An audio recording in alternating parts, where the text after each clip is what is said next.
Madam ఓం శాంతి.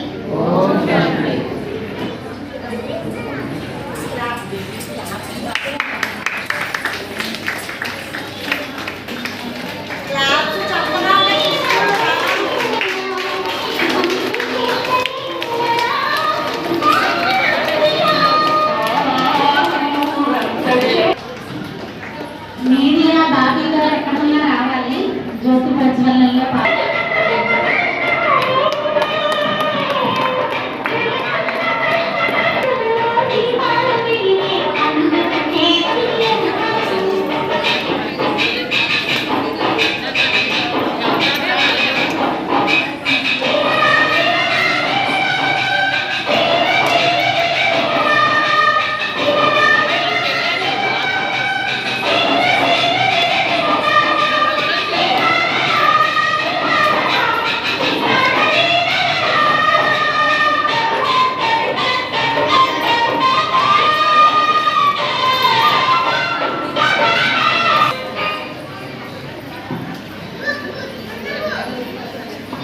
కార్యక్రమానికి వచ్చిన అతిథులు ఇద్దరు వేదిక దగ్గరికి రావాలి. గుప్తా గారు మీ హృదయపూర్వకంగా వేదికపైకి ఆహ్వానిస్తున్నాము. అలాగే Sydney high school principal sir అయిన హరిసింగ్ గారిని కూడా వేదికపైకి ఆహ్వానిస్తున్నాము.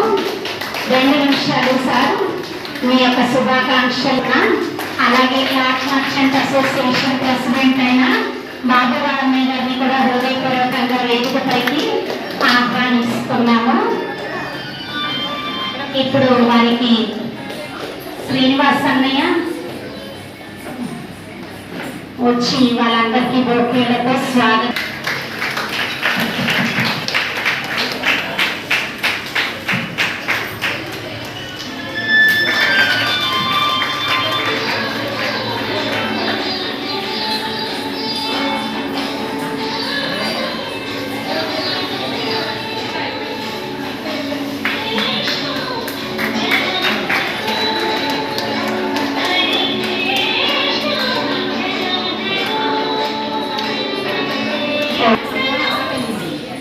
కృష్ణ జన్మాష్టమి కార్యక్రమం ఏర్పాటు చేసుకున్న సంస్థ ప్రజాపిత బ్రహ్మకుమారి ఈశ్వరీయ విశ్వవిద్యాలయము. ఈ విశ్వవిద్యాలయాన్ని 1936 సంవత్సరాల్లో స్థాపించారు. దీని ముఖ్య కేంద్రం మౌంట్ ఆబూ, రాజస్థాన్. 149 దేశాలలో వేలాది శాఖలు పైగా విస్తరించి ఉన్నటువంటి ప్రపంచంలో రోజు రోజుకి పెరిగిపోతున్నటువంటి టెన్షన్లని తొలగించుకోవడం కోసం అన్నమాట. ఈ రోజు ప్రపంచంలో అనేక రోగాలు పెరిగిపోతున్నాయి. ఈ జబ్బులకి ఏ డాక్టర్లు కూడా మందులు కనిపెట్టలేకపోతున్నారు. కాబట్టి మనశ్శాంతికి మందు మెడిటేషనే అంటూ ఈ రాజయోగా మెడిటేషన్ ఈ బ్రహ్మకుమారిస్లో ఉచితంగా ఏర్పాటు చేయడం, ప్రతిరోజు నేర్పించడం జరుగుతుంది. ఇక్కడ గత 40 సంవత్సరాలుగా మన భీమవరం పట్టణంలో 40 సంవత్సరాల నుండి బ్రహ్మకుమారి శాఖ వారు ఇక్కడ ఈశ్వరీయ సందేశం అందిస్తూ జనులందరిలో చైతన్యాన్ని కలిగించేటటువంటి కృషి చేస్తూ ఉంటారు. ఇక్కడ కుల, మత, వర్గ, వయోభేదాలు ఏమీ ఉండవు. ఉచితంగా ఇక్కడ ప్రతిరోజు ఉదయం సాయంత్రం 6:30 నుండి 8 గంటల వరకు రాజయోగా మెడిటేషన్ ప్రతిరోజు నేర్పిస్తూ ఉంటాము. ఈ రోజు ఇక్కడ శ్రీకృష్ణ జన్మాష్టమి యొక్క కార్యక్రమాన్ని ఈ క్లాత్ మర్చెంట్ అసోసియేషన్ హాల్లో ఏర్పాటు చేసుకోవడం జరిగింది. ఎందుకంటే సిడ్నీ స్కూల్ సార్ గారు ఇంకా పిల్లలు చాలా మంది మా బ్రహ్మకుమారి సంస్థకి వచ్చి కార్యక్రమాలు ఏర్పాటు చేయడం కోసం మమ్మల్ని అందరినీ చాలా ఎంకరేజ్ చేస్తూ ఆహ్వానించారు. మన ఆశ్రమం కొంచెం హాల్ చిన్నది కాబట్టి ఇక్కడ ఏర్పాటు చేస్తే బాగుంటుందని ఉద్దేశంతో ఇక్కడైతే విశాలంగా అందరం కలిసి కార్యక్రమాలు జరుపుకోవచ్చు అనేటటువంటి సదుద్దేశంతో ప్రస్తుతం మన క్లాత్ మర్చెంట్ అసోసియేషన్ ప్రెసిడెంట్ కూడా మన బాబురావు అన్నయ్య గారు అడగగానే ఈ యొక్క ఆహ్వానాన్ని స్వీకరించి మనందరికీ కోసం ఇక్కడ ఈ ఏర్పాట్లు మనందరికీ కలిగించినందుకు అన్నయ్య గారికి కూడా మనందరి తరఫున హృదయపూర్వక ధన్యవాదాలు. ఎందుకంటే భగవంతుడి సంకల్పంతోనే ఈ క్లాత్ మర్చెంట్ అసోసియేషన్ ప్రెసిడెంట్ అవ్వగానే అన్నయ్య చెప్పారనమాట, మీకు ఎప్పుడు ఏ కార్యక్రమం జరపాలనుకున్నా మీరు జరుపుకోవచ్చు, మేము మా వాళ్ళందరికీ చెప్తామని. అట్లానే ఇప్పటి వరకు మనం ఏవైతే కార్యక్రమాలు చేస్తూ వచ్చామో చాలా కార్యక్రమాలు ఇక్కడ కూడా జరిగాయి. యోగా డేతో ఇంటర్నేషనల్ యోగా డే రోజు మనం ఫస్ట్ కార్యక్రమం ఇక్కడ ఏర్పాటు చేసుకున్నాం. తర్వాత కూడా చాలా కార్యక్రమాలు జరిగాయి. ఈ రోజు మనం కృష్ణాష్టమి కార్యక్రమం ఇక్కడ జరుపుకుంటున్నాము. అందరికీ కృష్ణుడు అంటే చాలా ఇష్టం, చాలా ప్రేమ. కాబట్టి కృష్ణుడిని పూజించడమే కాదు, కృష్ణుడు లాంటి దివ్య లక్షణాలని మన జీవితంలో ఆచరించినప్పుడే నిజమైన శ్రీకృష్ణ జన్మాష్టమి జరుపుతున్నట్లు. కృష్ణుడు దేవకి అష్టమ గర్భాన జన్మించాడు కాబట్టి కృష్ణాష్టమి అంటారు. వాస్తవంగా కృష్ణుడి యొక్క ఆత్మ వైకుంఠంలో 8 జన్మలు తీసుకున్నటువంటి శుభ సందర్భమే ఈ యొక్క శ్రీకృష్ణ జన్మాష్టమి. కాబట్టి జన్మాష్టమి సందర్భంగా గోపికలు రాధాకృష్ణులు ఎంతో మంది మన మధ్య విచ్చేశారు.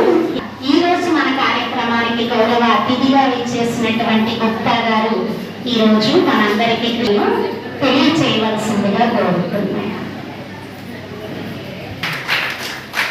ఈ రోజున శ్రీకృష్ణ జన్మాష్టమి సందర్భంగా బ్రహ్మకుమారి అక్కయ్య గారు, మా గవర్నమెంట్ అసోసియేషన్ ప్రెసిడెంట్ గారైన నన్ను బాబురావు గారు నన్ను ఆహ్వానించి మా తరపున కూడా సభ్యులందరూ కూడా తీసుకురావడం కోరారు. అలాగే మా సభ్యులు కూడా ముందు వచ్చారు. అలాగే బ్రహ్మకుమారి సభ్యులకు, అక్కయ్యలకు, అన్నయ్యలకు, మా సంఘ సభ్యులకు అందరికీ కూడా శ్రీకృష్ణ జన్మాష్టమి శుభాకాంక్షలు. ఇప్పుడు అక్కయ్య గారు చెప్పినట్టుగా ఈ రోజుల్లో మనకి నిత్య జీవితంలో మనకి ఎన్నో నిత్యపుచ్చాల్లో మనం ఉంటున్నాం. ఆ మెడిటేషన్ అనేది మనం ఫస్ట్ పాయింట్ మనం క్యాచ్ చేస్తే మనం ఒక్క 10 నిమిషాలు మనం కేటాయించుకోవడానికి దానివల్ల చాలా లాభాలు ఉన్నాయి. హెల్త్ ఇష్యూలు కూడా మనకి కంట్రోల్ అవుతాయి. మనకి బీపీ కానీ, షుగర్ కానీ, హార్ట్ కానీ మన కంట్రోల్లో ఉంటాయి. బ్రహ్మకుమారి అక్కయ్య గారు చెప్పినట్టుగా ఆవిడ మాటల్లోనే మనకి విధానం ఉంది. నిజంగా గత సంవత్సరం నాకు కూడా ఈ స్టేజ్ మీద నాకు ఆహ్వానించారు. అలాగే కృష్ణుడి సేవలు ఈరోజు నేను వాసుగా ప్రెసిడెంట్గా యాదన చేస్తున్నానండి. నాకు ఈ ఆహ్వానం స్వామివారి వల్ల బ్రహ్మకుమారి వల్ల బాబురావు వల్ల నాకు సాధారణ వచ్చినందుకు అందరికీ కృతజ్ఞతలు తెలుపుకుంటున్నామండి. జయకృష్ణ.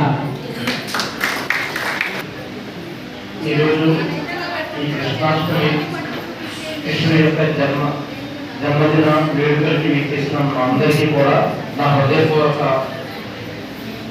ధన్యవాదాలు తెలియజేస్తున్నాను. సో ఇందాక మేడం గారు చెప్పారు,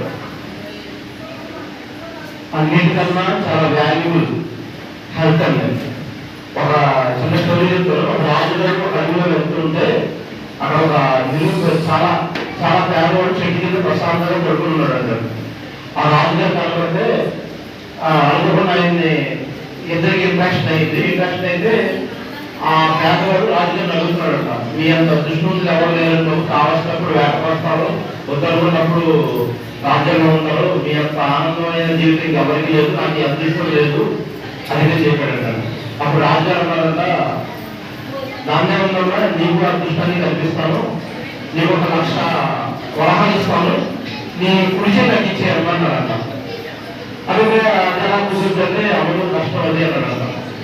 కొన్ని 2,00,000 వరహాలు ఇస్తాను, నీ 2 కాళ్ళు ఇచ్చే అవసరం అన్నాడు. దాన్ని పెట్టుకోలేదంటారు. అలా ఒకటి అడుగుతుంటే దేన్ని పెట్టుకోలేదంట. సరే, ఇంత వాల్యుబుల్ అయినా బాడీని ఉపయోగించుకొని ఇంకా బాధపడతాడు. దేవుడి ఆరోగ్యం ఎంత ప్రశాంతంగా పడుకునే అదృష్టాన్ని కలిగించాడు. కానీ నిజంగా చెప్పాలంటే నాకు ఆరోగ్యాన్ని కానీ ప్రశాంతంగా పడుకునే అదృష్టాన్ని కానీ కల్పించలేదు. అవునా కదా?